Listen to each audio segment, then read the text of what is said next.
Welcome you all, and let's chant the Mangala Charan.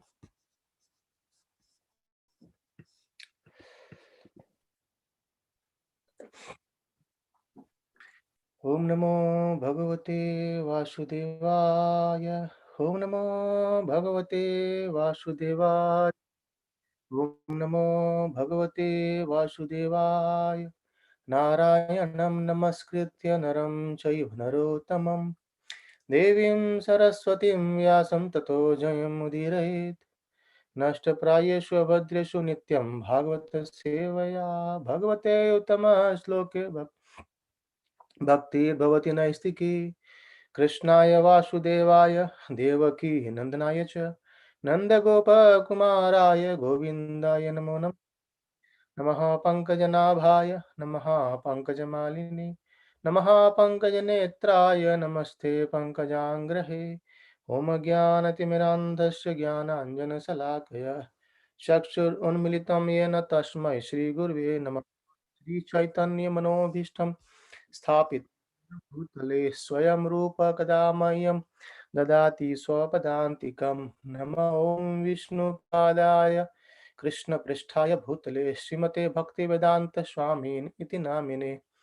नमस्ते सरस्वती देवी गौरवाणी प्रचारिणे निर्विशेष शून्यवादी पाश्चात्य देशतारिणे जय श्री कृष्ण चैतन्य प्रभु नित्यानंद श्री अद्वैत गदाधर श्रीवासादि गौर भक्त वृंद हरे Krishna Krishna Krishna Hare Hare Hare Ram Ram Ram Hare Hare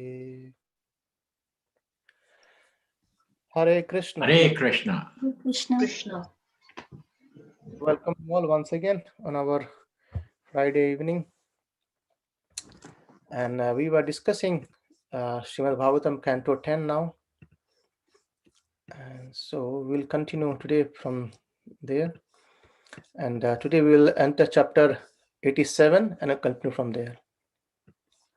So chapter 87 is again a very, very nice chapter actually. It's nice to read the whole chapter very, very, in detail with as Prabhupada purpose and others and in Sri Krishna book as well. However, let's continue on this. This chapter name is, the prayers of the Vedas, personified Vedas. So the Vedas, we see the Vedas, 4 Vedas, Rig, Sam, Atharva, Ajur. And these all Vedas are actually they are personified, right? As if like sun, so we have sun god, moon, we have moon god. In the similar way, these Vedas, there are some persons who represent these Vedas as well. These are called as Vedas personified. So that they praise to Lord Krishna, Lord Vishnu. So we'll see it here in the bit. So Parishit Maharaj asked a question here to Sukadeva Goswami in the start of this chapter, saying that how does the Vedas, they directly describe the supreme absolute truth? And I want to hear it. Please describe for us. We want to hear about how this Vedas, they describe supreme absolute truth. It's not easy to describe supreme absolute truth, but how does they describe it? So please narrate these stories. And Sukadeva Goswami continues saying that this confidential knowledge concerning the absolute truth should not be doubted. And since it has been passed down through the authoritative lines of learned sages from time immemorial. So again, Sukadeva Goswami is making clear for everyone else that whatever we are hearing from this Srimad Bhagavatam, actually, nothing should be doubted. Yeah, we might have some questions, and we are anyway, we are, people of this Kali Yuga, Mandasu Mandamatyo. So we are all, lazy, disturbed, and not intelligent kind of people. So we might have some question within us. That's good, okay, and we can ask them to our spiritual master or to the devotees who has known this knowledge. We can ask them. That's fine, but there should not be any doubt. So doubt should be cleared as soon as possible, and we should not speculate within our own self, thinking that. So that's what Sukadeva Goswami says, that this is confidential knowledge. Again, Krishna says the same thing in Bhagavad Gita, that this is in chapter 9, Rajvidya Rajgoyam Pavitram Idam Uttamam. So this is definitely, this is confidential knowledge. Raji Vidya, this is the king of all knowledges, and Raj Guhyam, secret of secrets. So to understand the secret of secrets, we need to approach to a spiritual master rather than speculating our own thoughts, right? So he says this subject should not be doubted. And why? Because it has come down through authoritative lines of learned sages from time immemorial. And those who came before, even our ancient precedents, they meditated upon this same confidential knowledge of the absolute truth. And indeed, he again glorifies, indeed, anyone who faithfully concentrates on this knowledge will become free from this material attachment and attain the final goal of life. So again, the goal of life is to attain the spiritual world, to attain the lotus feet of Lord Sri Krishna. Even the devotees, they do not aspire for any kind of liberation. The devotees, they aspire to render service towards Lord Sri Krishna in whatever the condition they are, right? So, and by hearing these pastimes faithfully, this metal attachment will go away, right? That's what being claimed in Srimad Bhagavatam, as also been realized by so many devotees and acharyas as well. And then he said, I'll narrate you a discussion earlier happened in this connection. So Sukadeva Goswami is saying that the same question has been asked earlier as well, and I will narrate that story, that event to you, so that all your doubts is being cleared. And then Sukadeva Goswami narrates a conversation that occurred between Sri Narayan Rishi in Vṛkāsura and Narada Muni. So once Narada Muni, he approached to Lord Narayana Rishi, and then Narada Muni, he asked the same question to Narayan Rishi about this, how these Vedas, they glorify Lord Vishnu.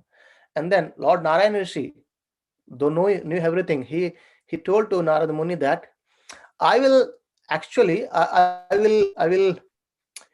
recite an incident which had happened earlier in Janaloka. So we are in a Bhurloka, Bhurva, on top, there is Janaloka as well. So there is a talk happened between, a discussion happened between so many sages. Janaloka, there are many, this Sanat Kumara, they stay there, and then all sages, they stay. A discussion happened between them, and Narayana Rishi told that I will recite that incidents to you. And there, the sages, they have some confusion in between them while discussing.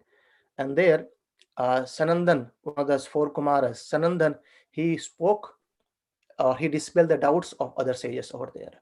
And then he narrates the prayers of Shrutis. Those are the prayers of Vedas personified.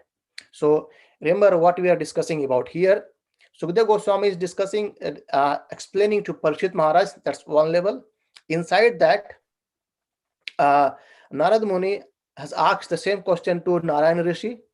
Inside that, Narayana Rishi is actually describing about the discussion happened within sages in Janaloka, and there Sanandan, sorry, not Sanat, it's Sanandan. Sanandan is describing incidents where the Vedas are glorifying to Lord Krishna.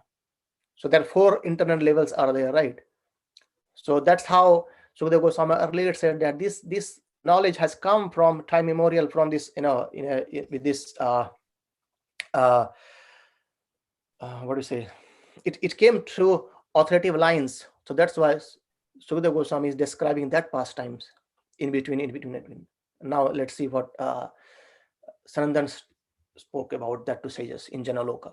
So normally, actually, we are hearing the talk of Sanandan in Janaloka sages to other sages over there. So he said that at the time of creation, when everything is within Mahavishnu, nothing is created yet, and Mahavishnu is lying in causal ocean, he is sleeping, right? We see the picture earlier as well. Now Lord Mahavishnu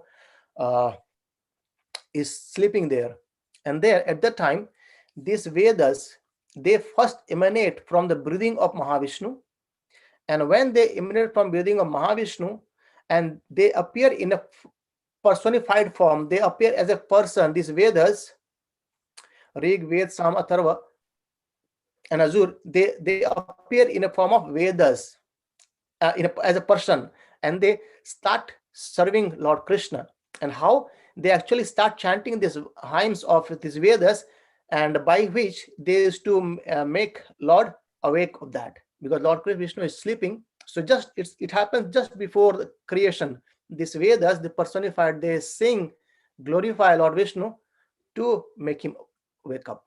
And when we see this many a times in the temple also, when we wake up the deities, we glorify them, we wake up deities. And also there are very, very nice bhajans we find in South India as well. I do not remember, but there are very, very, very, very, sweet songs are there by which the deities are being wake up by the devotees. And then in this way, this Veda personified, they awaken to Mahavishnu by chanting his glories. So they are chanting the glories of Vishnu only to awaken him. Oh Lord, please wake up. And then Sanat Kumar explains about these three stages of Lord Vishnu to understand, three perception to understand. Like first they explain about Brahman. So what is Brahman Jyoti, or Brahma Jyoti, what we say?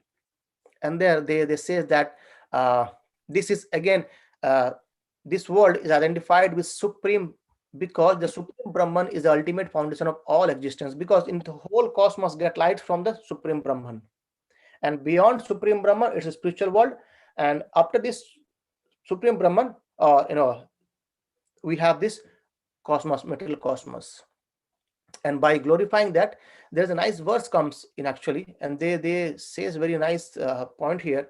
This says all the created things are generated from it, and at last they all dissolve into it, and just as if a clay remains unchanged by the products made from it and again merge with it. Let's, for example, a clay pot, we can take an example of as given here only, a clay pot.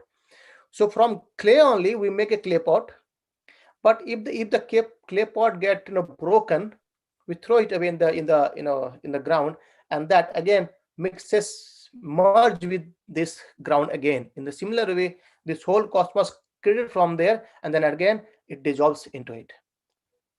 And then they says that only any person who become your faithful follower are those who breathe actually alive. So the point here they are trying to make us understand that anyone who is alive in this metal world, and everyone is breathing, those are called alive, who has faith, who faithfully follow yous, right? Otherwise people may be breathing alive, they are breathing but they're not alive, they are called, still they are dead body, because still they could not have faith in you. And there is a nice verse comes in Ishopanishad. It says, Ashurya nama te loka andhena tamasavrita tams te pritya vigachanti ete cha atma ete cha atma jana atma hana jana. That means that this Ashurya nama te loka, so there is planet or college for the demons or for the faithless people. So the one who is Atma Hanajana means the one who is a killer of own self, killer of the soul. We know from Bhagavad Gita the soul cannot be killed, but the context here is the soul is not killed, but the soul is degraded towards this heavenly planet, sorry, to the hellish planet, when they do not believe or have no devotion to our Supreme Lord. Right. So the line says in Ishopanishad, the killer of the soul, whoever he may be, must enter into the planets known as the worlds of the faithless, full of darkness and ignorance. Ashurya means to be obtained by demons, and the demons are persons who have no devotion to the Supreme Lord. So then this is the Brahman, and then he explains about the super soul. Super soul is one who is always within every one of all living entity, right? And then he explained that Sanandana is explaining how these Vedas are actually glorifying Lord, and he says your expansion is everywhere, and you expand in all living entity. And there it says, my Lord, some fortunate soul have got relief from the fatigue of material life. How? By diving into the vast nectar ocean of your pastimes. So it's not everyone they have faith in the words of scriptures, and they and not everyone they enjoy this, and then they enjoy this nectar of from your pastimes. Even Krishna says in Bhagavad Gita, isn't it? Manushyanam saste tu kaschin atiti siddhi yadamapi siddhanam kaschin mamaviti tattvataha. It's very, very rare to understand Krishna and to enjoy his pastime. So here, the Vedas are saying that the person, they are a very fortunate soul, soul who get fatigue from the material life. And the way is they dive, when they dive into the vast nectar ocean of your pastime. So when they relish your pastime, when they discuss about you, gradually they get relief from this fatigue of material life.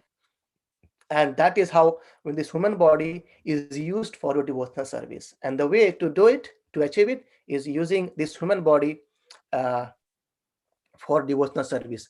I think I've discussed it earlier as well, like how uh, Amritna Prabhupada is describing this, we how can we use this material body to get spiritual world, isn't it? He was explaining an example of this as a mercantile, like normally we see the people who are good in making money, like or turning the investment very nicely, or where to invest very properly to get. If you invest 10 pound, if you get 100 pound, you are going good. If you can invest 10 pound and you get 1,000 pound, you are doing much, much better. In the similar way, if you invest our this metal body, which is definitely going to give up any one point of time, and if you can engage this metal body to achieve the spiritual planet, that's the best deal we can do. That's the best investment we can do in this life. And that can be done by doing devotional service towards Lord, by hearing Krishna Katha, by sharing Krishna Katha, by chanting his holy name, and all the process of devotional service, right? And then they glorify, saying that everyone in this world has recently been born and will soon die. That's we all know. And so how can anyone here know him who existed prior to anything else? So we born and we die. If the body goes away, the soul never goes. But how do we know the previous things? And that's how we need to rely on the authority, and the supposed to rely on the authority, and we need to have faith in the authority who declare that the matter is the origin of existence, and that the permanent qualities of the soul can be destroyed, and that is self. These are taking in a different way, and that the self is compounded of separate aspects of spirit and soul, and the material transactions constitutes reality. So all such authority base the teachings on mistaken ideas that hide the truth. So what it is? So any teachings which actually says that this matter is the origin of existence. So matter, since science says Big Bang theory and others, the matter is not the origin of existence. The origin of existence is Krishna himself. And then uh, if anyone think that this is the permanent quality of the soul which can be destroyed, the quality of soul is Sachidananda, it's eternal. The quality of soul cannot be destroyed. So if someone thinks in this way, that is actually, this teaching has no base, and they are taken as a mistaken ideas which hide the real truth.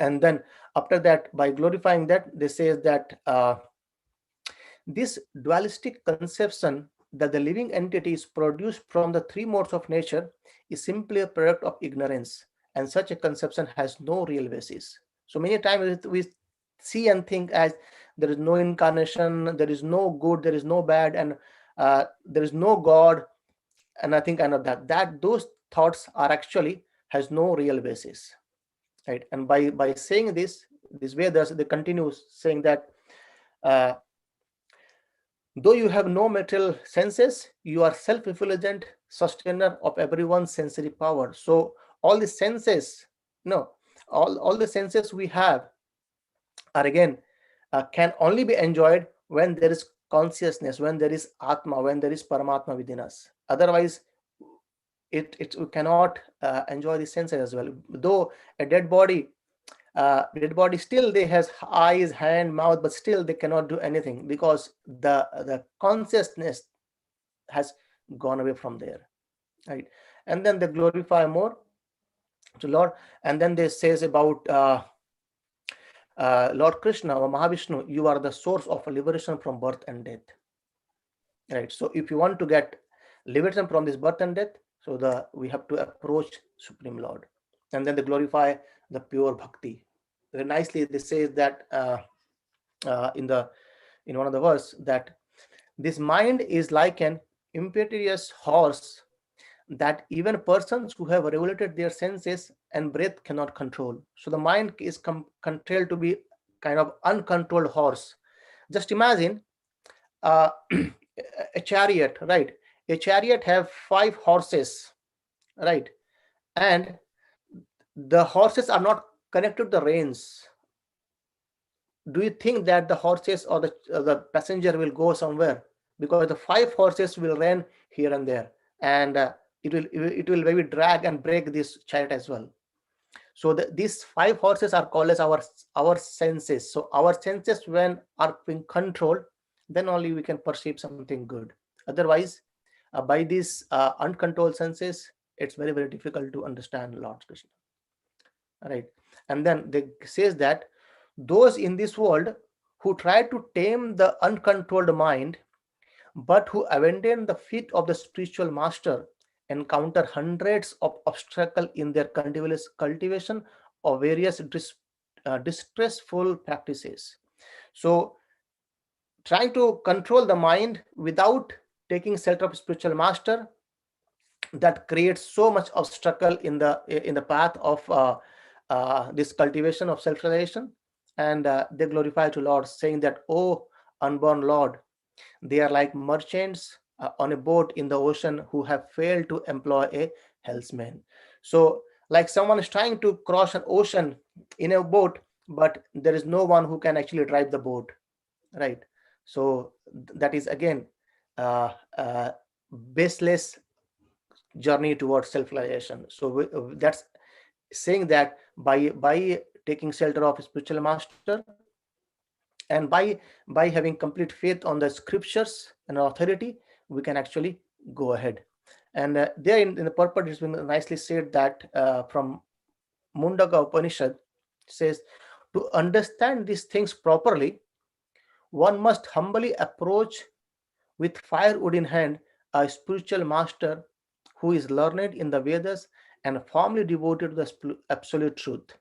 And the Katha Upanishad declares that this realization, my dear boy, cannot be acquired by logic. It must be spoken by an exceptionally qualified spiritual master to a knowledgeable disciple. So to understand Krishna, to understand this, his energy and inconceivable potencies, it cannot be understood by logic. So that's even it's being said in Mundaka Upanishad and Katha Upanishad.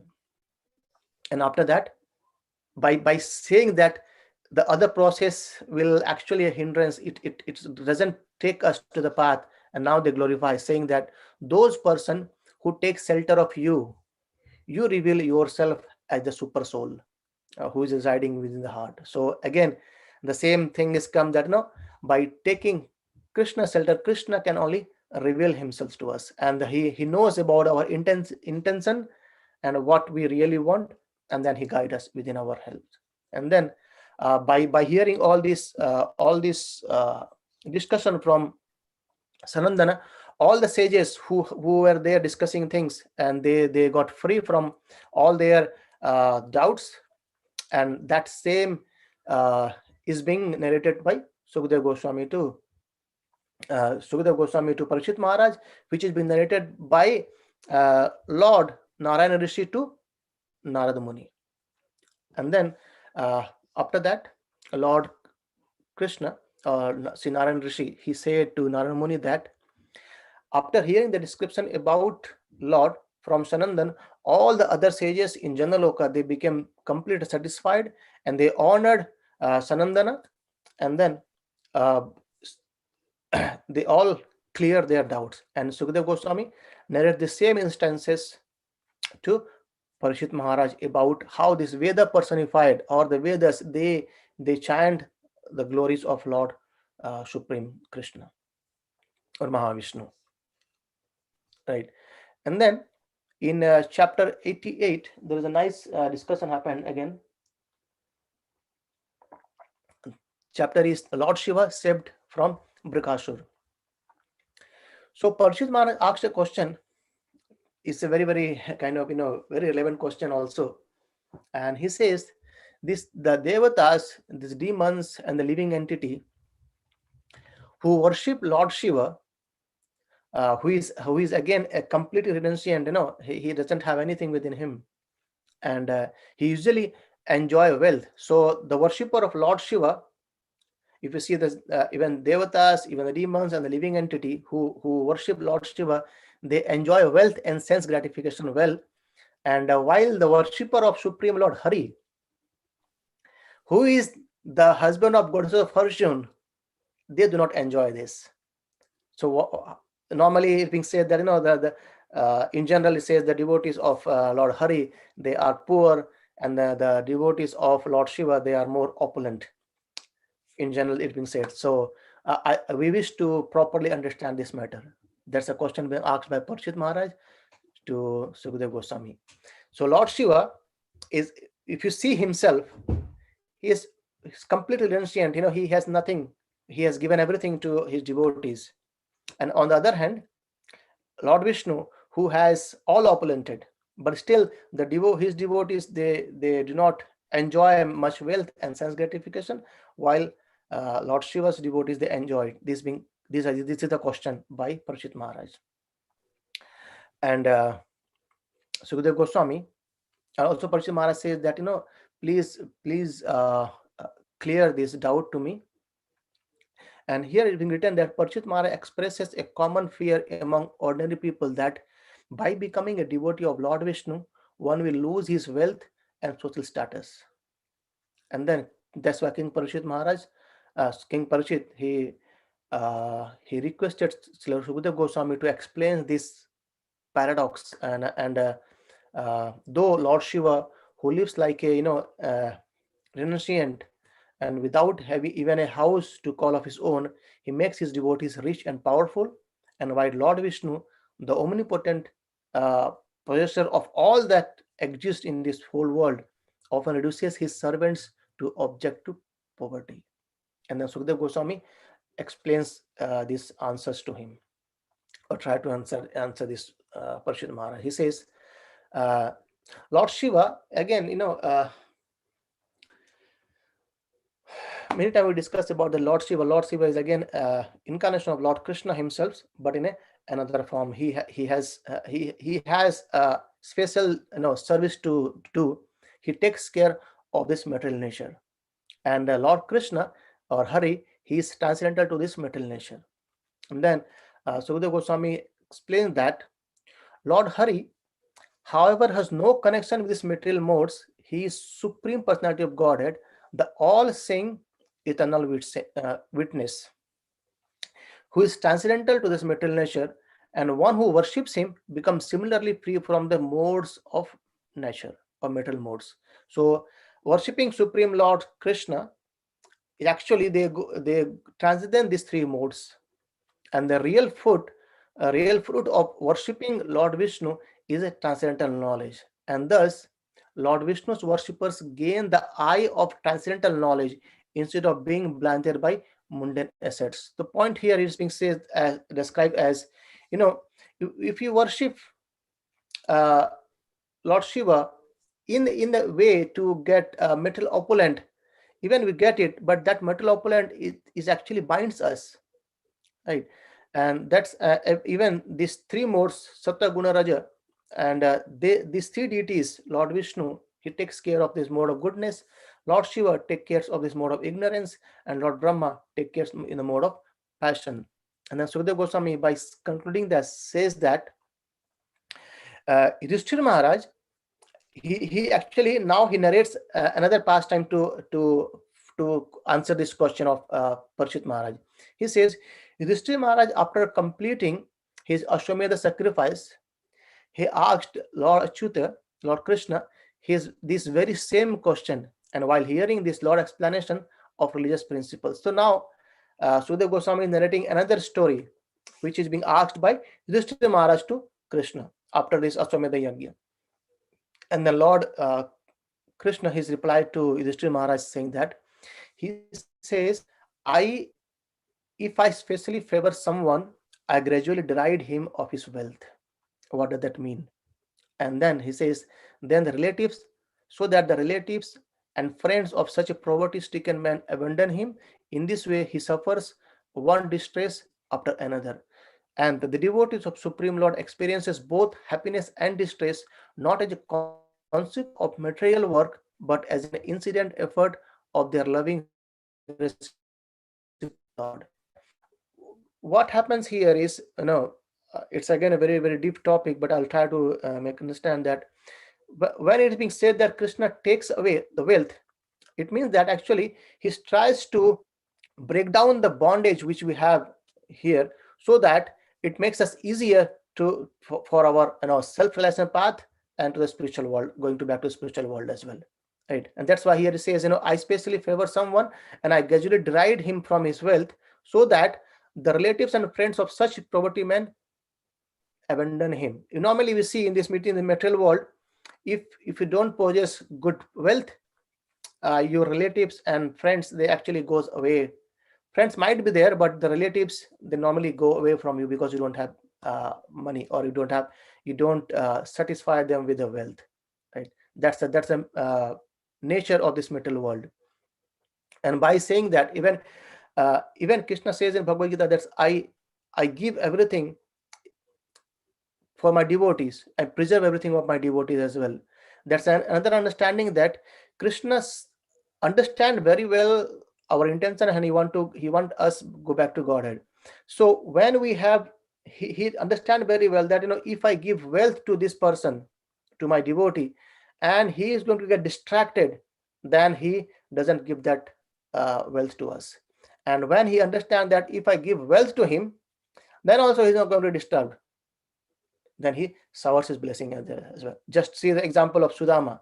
Right? Sudama was completely absorbed in Krishna, right? Even he got so much opulent after Krishna's blessing, still he was in his own sadhana, and he was completely absorbed with Krishna. He didn't get deviated by getting the wealth.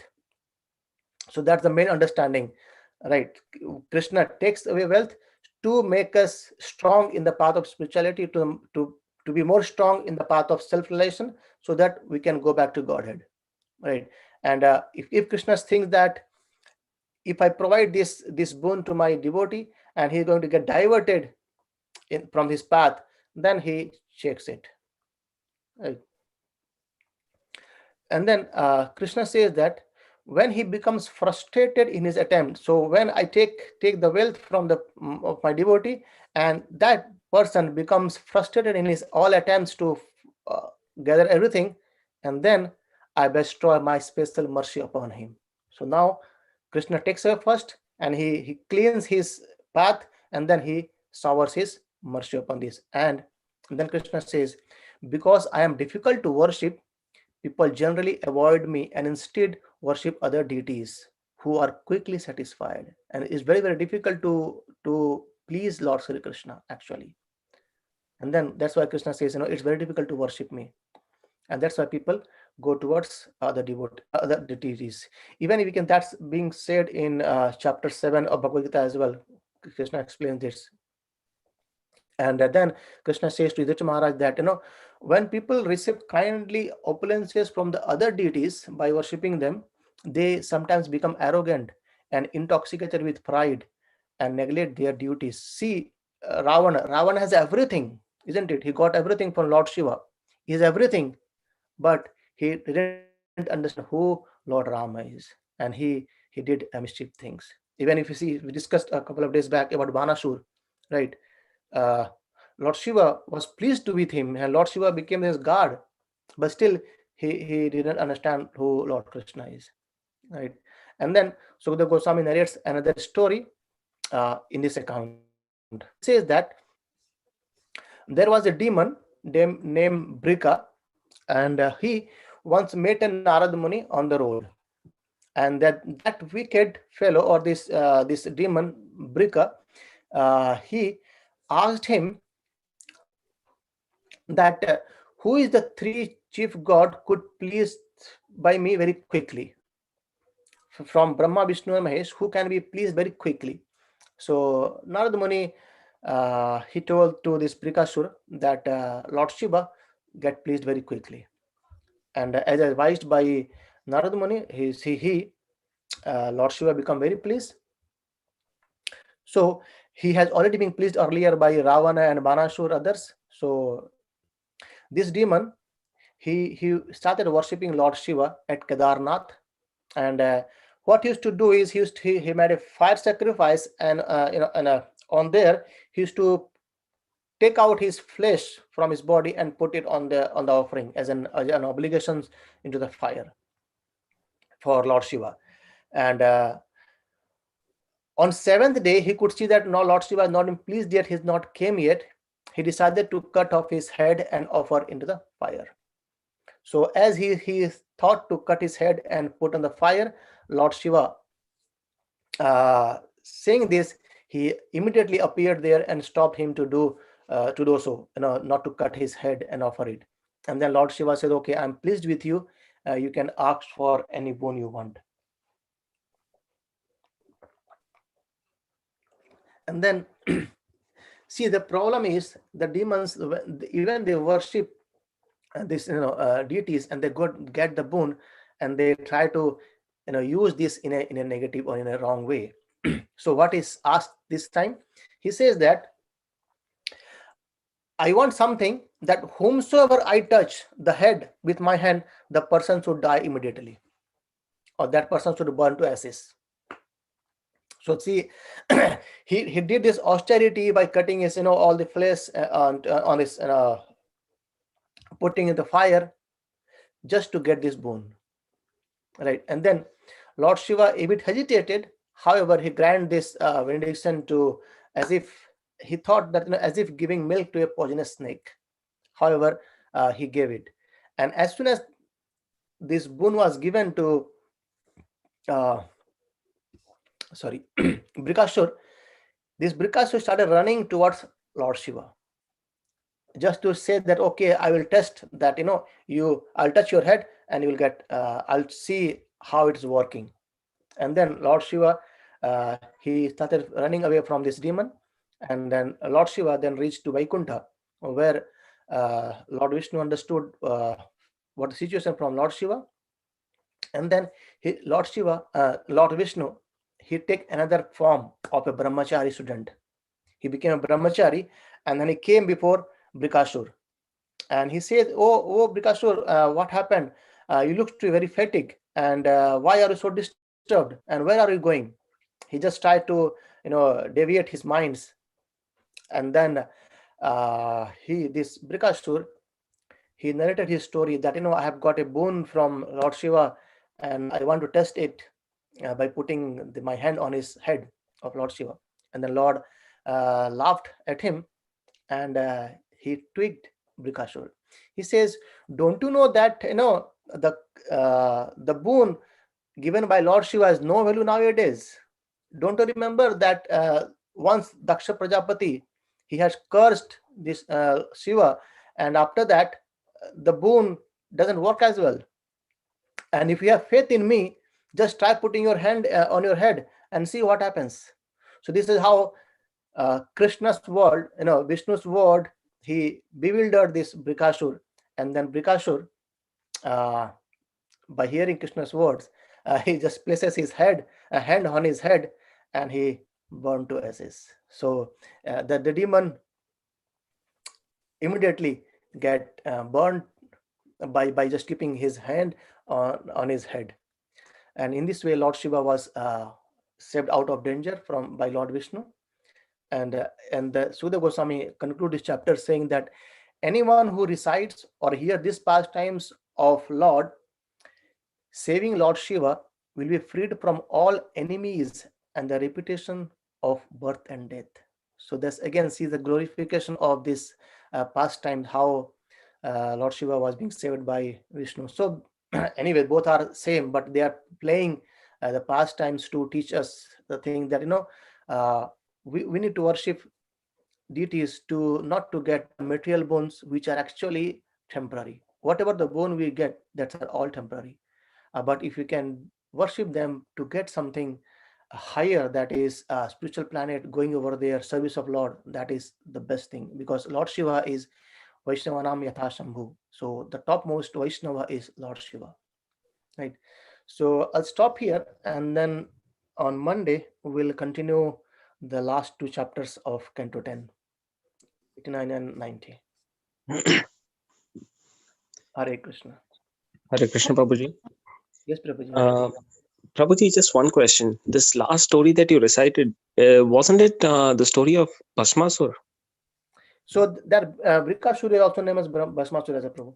Okay, and I believe, if I'm not wrong, like Lord Vishnu, he actually didn't he sort of come as the avatar of Mohini or someone, like started uh, dancing with Bhasmasur, and then sort of Bhasmasur started to repeat whatever Mohini was doing, and Mohini sort of placed her hand onto her head. That's what Bhasmasur also did. He placed his hand onto his head, and that's how he died.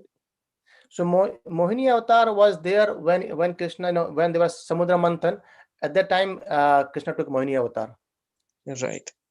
Because I've heard like a counter story to this, like where Bhagwan Vishnu actually took avatar of, I'm not sure if it was Mohini or like another like a lady, and wanted to like dance with Bhasmasur, and that's how Might Bhasmasur be, died. but lady avatar is only once here Krishna is taken as as Mohini Murti, Okay. and where it was in the time of Samudra Manthan, where the nectar was to given to the demons Right. or devatas at the time over there. Yes. And here, Okay. as I explained, he came as a Brahmana boy, and then he told to Vṛkāsura that you do not understand that there is no more power of Lord Shiva nowadays. Just to tweak him, and he say, okay, try putting your hand on his own head.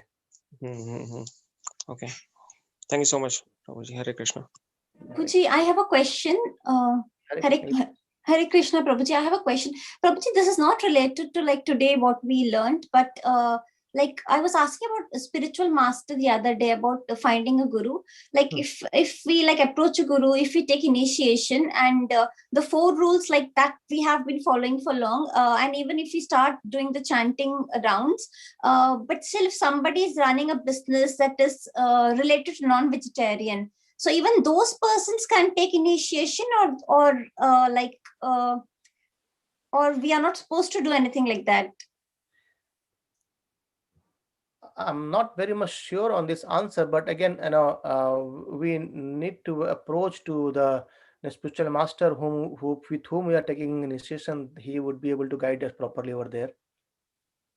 Okay. But I do not think there will be any wrong on that, because we are following the things what we are there. Prabhuji, if somebody is initiated, then they should not be doing, right? Like, though they are not eating it, but are they supposed, can they do business in non-veg, in some restaurant, non-vegetarian business, or? Again, that depends upon the person to person what it is. But if I say, and I think it's again a question to the spiritual master and the I would say like the temple where he associated with. We need to consult with the senior devotees in the temple regarding these questions, I guess so. Okay, Prabhuji, okay. I'm basically I'm not the proper way to answer this question. So maybe a temple authority or the spiritual masters, they would be able to guide us in these questions. Yeah, okay, Prabhuji. Thank you, Prabhuji. Hare Krishna. Hare Krishna. Hare Krishna. So see you all on Monday, and we will complete this Canto 10. I'll try to understand this, and we'll continue over there. Thank you, everyone. Grantaraj Srimad Bhagavatam ki Jai. Srila Prabhupada ki Jai. Hare Krishna. Hare Krishna, Prabhuji. Hare Krishna. Hare Krishna. Thank you, Prabhuji.